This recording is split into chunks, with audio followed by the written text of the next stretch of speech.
காஷ்மீரில் பலத்த பாதுகாப்போடு 24 சட்டமன்ற தொகுதிகளுக்கு நடைபெற்று வரும் முதற்கட்ட வாக்குப்பதிவு. 11 மணி நிலவரப்படி 26.72% வாக்குப்பதிவு நடைபெற்றுள்ளதாக அதிகாரிகள் தகவல். புதுச்சேரியில் மின்கட்டண உயர்வை ரத்து செய்ய வலியுறுத்தி இந்தியா கூட்டணி கட்சி சார்பில் நடைபெற்ற சாலை மறியல் போராட்டம். போராட்டத்தில் ஈடுபட்ட முன்னாள் முதலமைச்சர் நாராயணசாமி, எதிர்க்கட்சித் தலைவர் சிவா உட்பட 500க்கும் மேற்பட்டோர் கைது.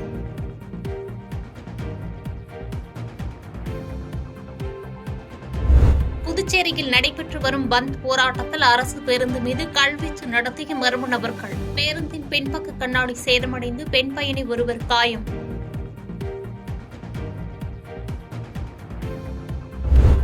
அனைத்து மாற்றங்களுக்கும் பெரியாரை அடிப்படை என்று தந்தை பெரியார் நினைவு சொற்பொழிவு நிகழ்ச்சியில் அமைச்சர் உதயநிதி ஸ்டாலின் பேச்சு.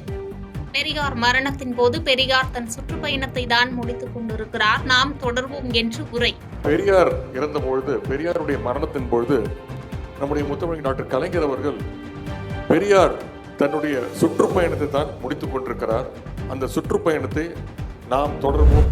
விடுதலை சிறுத்தைகள் கட்சியும் திமுகவும் ஒரே நேர்கோட்டில் கொள்கை அளவில் பயணிப்பதாக விசிக தலைவர் திருமாவளவன் பேட்டி. திமுகவும் விடுதலை சிறுத்தைகளும் தேசிய கல்விக் கொள்கையை எதிர்ப்பதாகவும் கருத்து.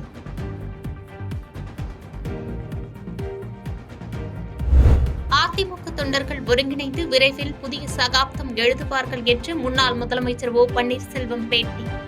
எம்ஜிஆர் ஜெயலலிதா காலத்தில் இருந்தபடி சசிகலா, டிடிவி தினகரன் உள்ளிட்டோருடன் அதிமுக மீண்டும் உருவெடுக்கும் என்று பேச்சு.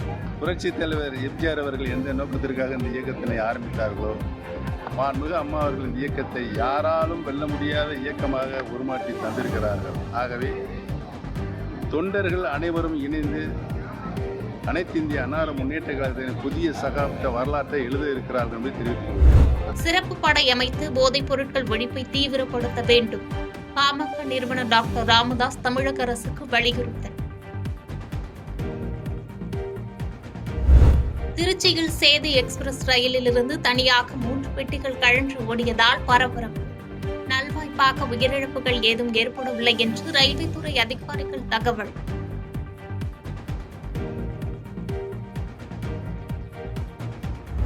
தமிழக கேரள எல்லையில் மீண்டும் செயல்பட தொடங்கிய நிபா வைரஸ் காய்ச்சல் தடுப்பு சோதனை சாவடி மையம்.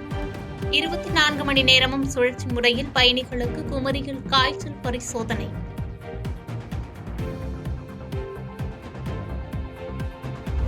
சீர்காழி அருகே கல்யாண ரங்கநாதர் பெருமாள் கோயிலில் நடிகர் ரஜினிகாந்தின் மகள் சௌந்தர்யா தனது கணவருடன் சுவாமி தரிசனம். கல்யாண ரங்கநாத பெருமாள் சன்னதியில் சிறப்பு வழிபாடு செய்து தரிசனம். தொகுதிகளில் உள்ள அனைவரும் அதிக அளவில் வாக்களித்து ஜனநாயகத்தின் திருவிழாவை வலுப்படுத்த வேண்டும். ஜம்மு காஷ்மீரில் சட்டமன்ற தேர்தலுக்கான முதற்கட்ட வாக்குப்பதிவு நடைபெற்று வரும் நிலையில் பிரதமர் மோடி எக்ஸ் தளத்தில் பதிவு.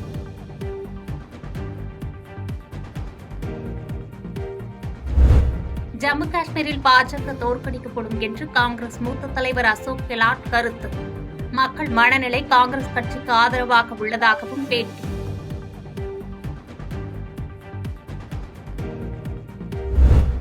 பயங்கரவாதம் இல்லாத காஷ்மீரை உருவாக்க வேண்டும். ஜம்மு காஷ்மீரில் முதற்கட்ட வாக்குப்பதிவு தொடங்கி நடைபெற்று வரும் நிலையில் மத்திய உள்துறை அமைச்சர் அமித்ஷா கருத்து.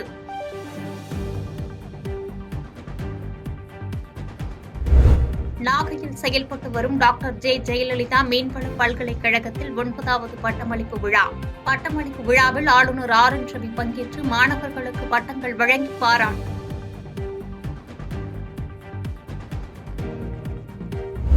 நாகையில் ஆளுநர் வருகைக்கு எதிராக கருப்பு கொடி ஏந்தி ஆர்ப்பாட்டத்தில் ஈடுபட்ட காங்கிரஸ் மற்றும் விடுதலை சிறுத்தைகள் கட்சியினர் 30க்கும் மேற்பட்டோர் கைது.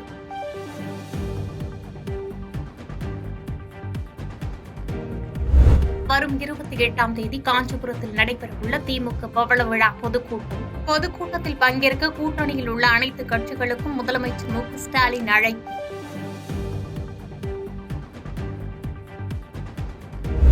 புயலால் பாதிக்கப்பட்ட மியான்மருக்கு 2வது கட்டமாக 32 டன் நிவாரணப் பொருட்களை அனுப்பியது இந்தியா.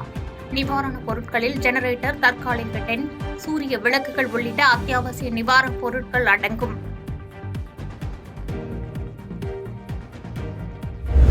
அமெரிக்க பயணத்திற்கு பின் உடன்பிறப்புகளின் முகங்களை ஒரு சேர கண்டு உற்சாகம் பெற்றதாக முப்பெரும் விழா குறித்து முதலமைச்சர் மு.க.ஸ்டாலின் எக்ஸ் பக்கத்தில் பதிவு. வரலாறு காணாத வெற்றியை 2026 தேர்தலில் பெற்றிட முப்பெரும் விழாவின் உணர்வெழுச்சியை உரமாக்கி வெற்றி சரிதம் படைப்போம் என்றும் பதிவு. பெரியாரின் பிறந்த நாளுக்கு விஜய் மரியாதை செய்திருப்பது மகிழ்ச்சி அளிக்கிறது. சமூக நீதி அரசியலை முன்னிறுத்தும் விஜய் மீது நம்பிக்கை ஏற்பட்டுள்ளது என்று விடுதலை சிறுத்தைகள் கட்சித் தலைவர் திருமாவளவன் கருத்து.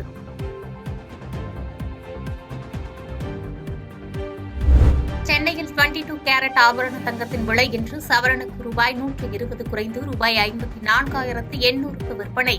வெள்ளி விலை கிராமுக்கு ₹1 குறைந்து ரூபாய் 96க்கு விற்பனை.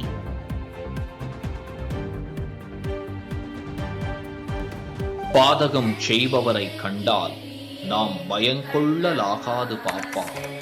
மோதி மிதித்து விடு பாப்பா, அவர் முகத்தில் உமிழ்ந்து விடு பாப்பா.